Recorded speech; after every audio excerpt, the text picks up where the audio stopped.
முதல் தலைமுறை பட்டதாரிகள் அப்படின்னு சொல்கிறவங்களுக்கு எப்போதுமே ஒரு குடும்பத்தில் வேல்யூ அப்படிங்கிறது அதிகம். இந்த வேல்யூ அதிகம் அப்படின்னு சொல்கிறதுக்கு காரணம் இருக்குது. அவங்க படிச்சுட்டாங்கன்னு வச்சுக்கோங்களேன், அந்த தலைமுறை அதுக்கு அடுத்தபடியாக வரக்கூடிய எல்லா தலைமுறையுமே படிக்க ஆரம்பிச்சிருவாங்க. ஒரு இன்ஸ்பிரேஷன் அப்படிங்கிறது இருக்கும். நம்ம குடும்பத்தில் பார் ஒருத்தன் இப்படி படித்து வந்துட்டான், அவனே மாதிரி நம்ம ஆகணும், இல்லை அவன் நமக்கு உதவி செய்வான் அப்படின்னு சொல்கிற அந்த நம்பிக்கை பிறக்கும், அந்த இன்ஸ்பிரேஷன் உருவாகும். இது எல்லாம் சேர்ந்தது தான் இந்த முதல் தலைமுறை பட்டதாரிகளுடைய வெற்றி. அப்படிப்பட்ட வெற்றியில் ஒரு 6700 நபர்களுக்கான வெற்றியை அகரம் ஃபவுண்டேஷன் உருவாக்கி இருக்கிறது அப்படின்னு சொல்கிற அந்த செய்தியை கேட்கும்போது, சூர்யா அவர்கள் மீது தனிப்பட்ட விதத்தில் அவர் சொன்ன கருத்துக்கள், மிச்சர் சாப்பிட்றது அப்படிங்கிறதுலாம் ஏகப்பட்ட விமர்சனங்கள் இருந்தாலும் இந்த நேரத்தில் சூர்யாவை பாராட்டி தான் ஆகணும். நீங்கள் நான் மட்டும் கிடையாதுங்க, மனுஷனாக பிறந்த எல்லாருமே இப்படி ஒரு தொண்டு செய்யக்கூடிய ஒரு நபரை பாராட்டித்தான் ஆக வேண்டும். 6700 நபர்கள் படிக்க முடியுமா முடியாதா அப்படின்னு நினச்சிட்டு இந்த மாணவ மாணவிகளை அவங்க நினைக்கிற காலேஜில் அவங்க என்ன கோர்ஸ் எடுக்கணும்னு நினைக்கிறாங்களோ அந்த கோர்ஸ் எடுத்து அதில் அவங்கள படிக்க வச்சு டாக்டர்ஸாக, என்ஜினியர்ஸாக, நிறைய லெக்சரர்ஸாக இப்படின்னு சொல்லி உருவாக்கக்கூடிய அந்த பெரிய கனவை 15 வருஷமாக செஞ்சிட்ருக்கார் அப்படிங்கிறதும், அதை இன்றைக்கி எல்லா மீடியா முன்னாடி பேசி ஒரு இத்தனை பேர் ஒரு நிறைய டாக்டர்ஸ் வராங்க, 6700 நபர்கள் அப்படின்னு சொல்கிறாங்க. கார்த்தி அவர்கள் பேசினது எல்லாமே ஓகே தான். இதை ஒரு ஆக்டர் செய்கிறாரு அப்படின்னு சொல்லும்போது இங்கே இருக்கக்கூடிய அரசியல்வாதிகள் என்னடா செஞ்சீங்க அப்படிங்கிற மாதிரி இருக்குது. நீங்கள்லாம் நினச்சிருந்தீங்கன்னா இதை விட கூடுதலாக படிக்க வச்சுருக்க முடியுமே, இதை விட நிறைய நல்ல நல்ல விஷயங்களை உருவாக்கியிருக்க முடியுமே. முதல் தலைமுறை பட்டதாரிகள் அப்படின்னு சொல்லும்போது எவ்வளோ நல்ல ஒரு என்விரான்மெண்ட்டை, எவ்வளோ நல்ல தமிழ்நாட்டை நம்மளால் உருவாக்கியிருக்க முடியும் அப்படிங்கிற ஒரு பெரிய கேள்வி நமக்குள்ளே வருது. எனக்குள்ளே வந்துச்சு, அந்த கேள்வி நான் உங்ககிட்ட விதைச்சிருக்கேன். ஆமாம், இல்லை ஒரு நடிகர் நினச்சாலே இதெல்லாம் செய்ய முடியுதே, ஒரு அரசாங்கம் நினச்சா எவ்வளவு முடிஞ்சிருக்கும். எவ்வளவு நான் இல்லைன்னு சொல்லலை, அதுக்காக தமிழ்நாடு எதுவுமே செய்யலைன்னு நான் சொல்ல வரல. பட் இதை விட நிறைய நம்ம தமிழ்நாட்டு அரசாங்கத்தால், தமிழ்நாட்டு அரசு அதிகாரிகளால் செய்திருக்க முடியும் அப்படிங்கிறத நான் ரொம்ப ஸ்ட்ராங்காக பிலீவ் பண்ணுறேன். நீங்கள் எப்படி அப்படிங்கிறத உங்களுடைய கருத்துக்களாக இங்கே பதிவு பண்ணுங்க. இது ஆழமான அரசியல் சதுரங்கம்.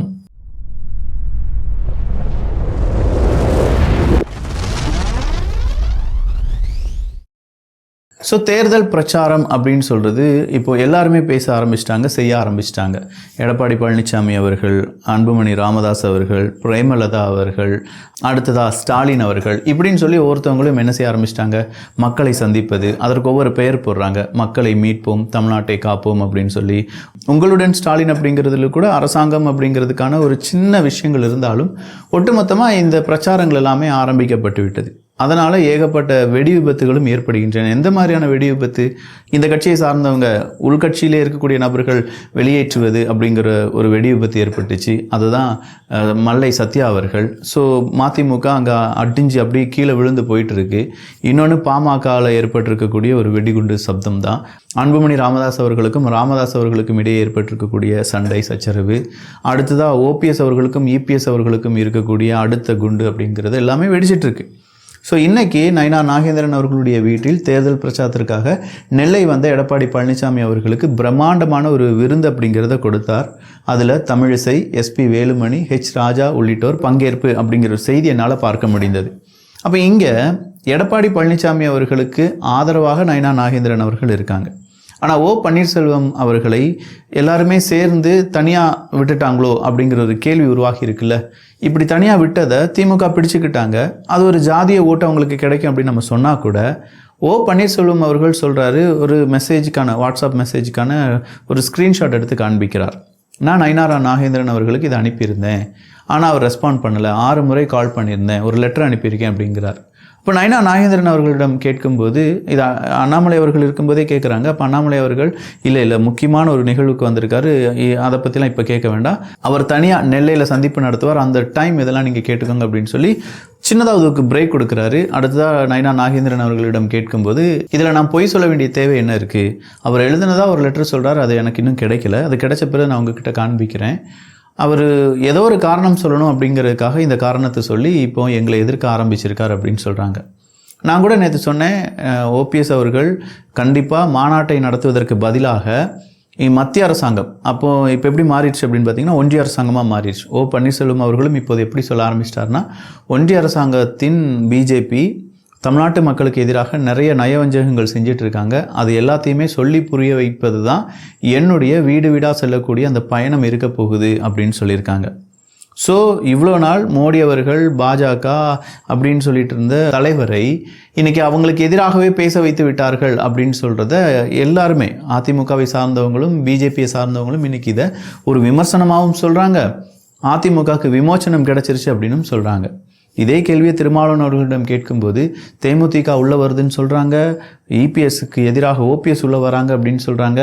இதனால் உங்களுக்கு ஏதாவது பிரச்சனையா அப்படின்னு சொல்லி கேட்கும்போது அதெல்லாம் எங்களுக்கு ஒரு பிரச்சனை கிடையாது, ஏன் கண்ணு வேர்க்குது அப்படிங்கிற மாதிரி இருக்குல்ல, எங்களுக்கு அதெல்லாம் பிரச்சனை கிடையாது.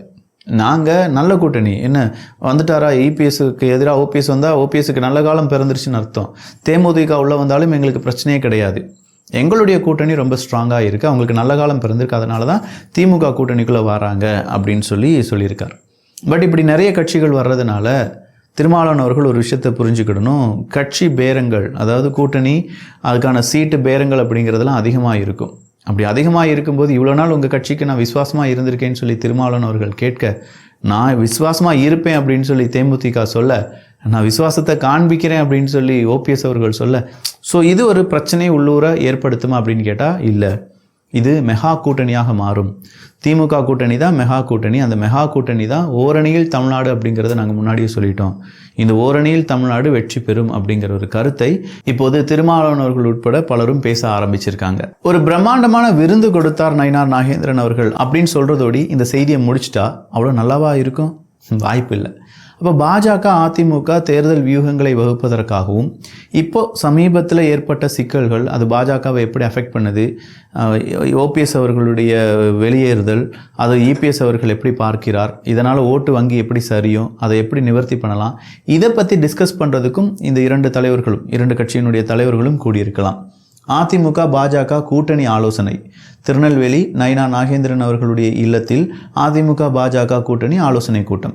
ஆலோசனை கூட்டத்தில் நாகேந்திரன் அவர்கள், தமிழிசை சவுந்தரராஜன் அவர்கள், பொன் ராதாகிருஷ்ணன், அதிமுக பொதுச் செயலாளர் பழனிசாமி, முன்னாள் அமைச்சர் நத்தம் விஸ்வநாதன், கடம்பூர் ராஜு, விஜயபாஸ்கர், ஆர்பி உதயகுமார் பங்கேற்பு.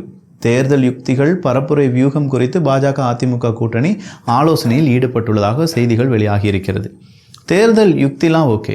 ப்ராட்காஸ்டிங் மினிஸ்டர் யார் அப்படின்னு பார்த்தீங்கன்னா ஒன் ஆஃப் த மினிஸ்டர் அதில் எல் முருகன் அவர்கள் தான்.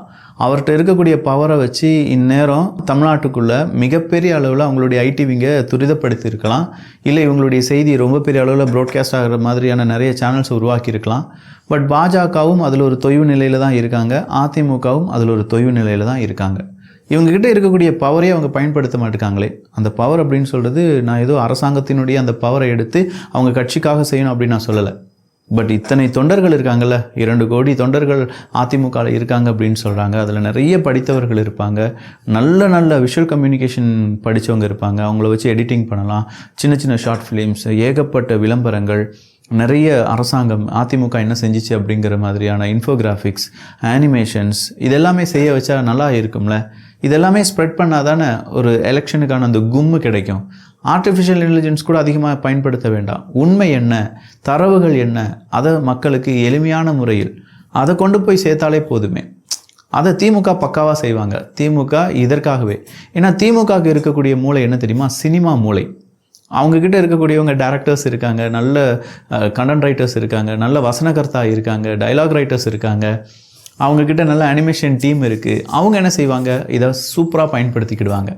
ஸோ சினிமா மைண்டில் இருக்கக்கூடிய டிஎம்கே, நார்மல் மைண்டில் இருக்கக்கூடிய அதிமுக, இவங்க 2 பேருக்கும் இதுதான் வித்தியாசம்.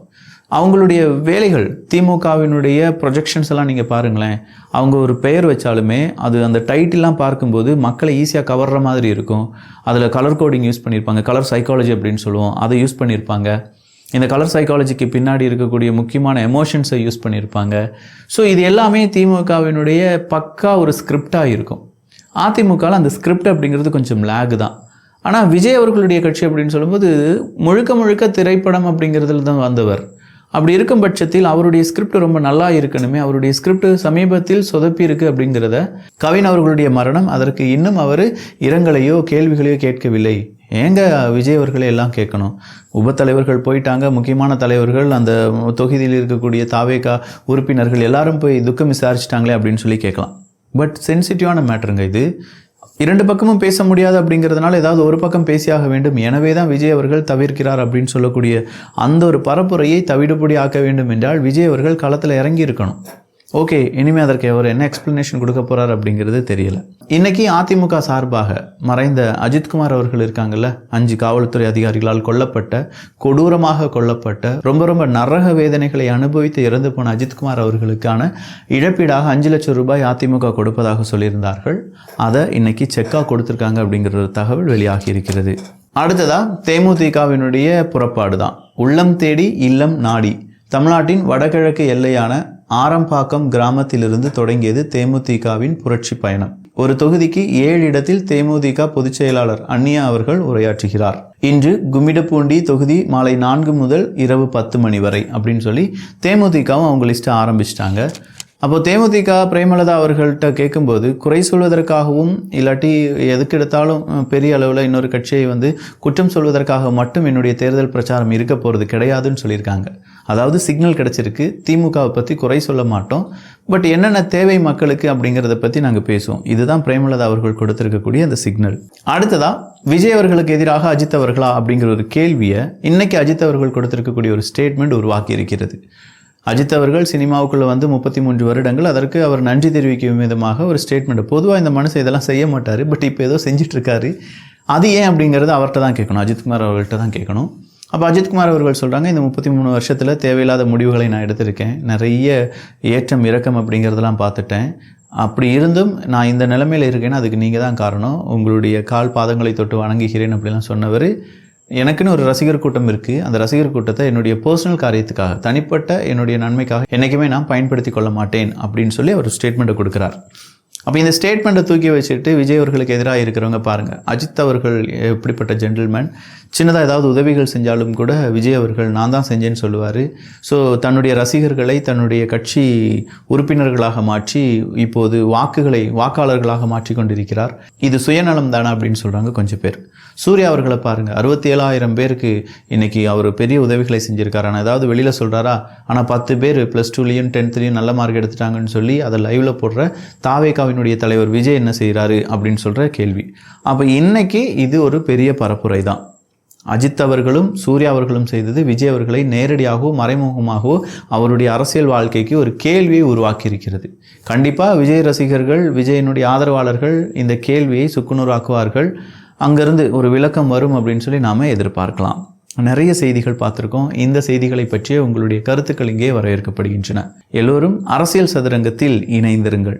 நல்லதை பகிர்ந்து நல்ல சமுதாயத்தை உருவாக்குவோம். நன்றி, வணக்கம்.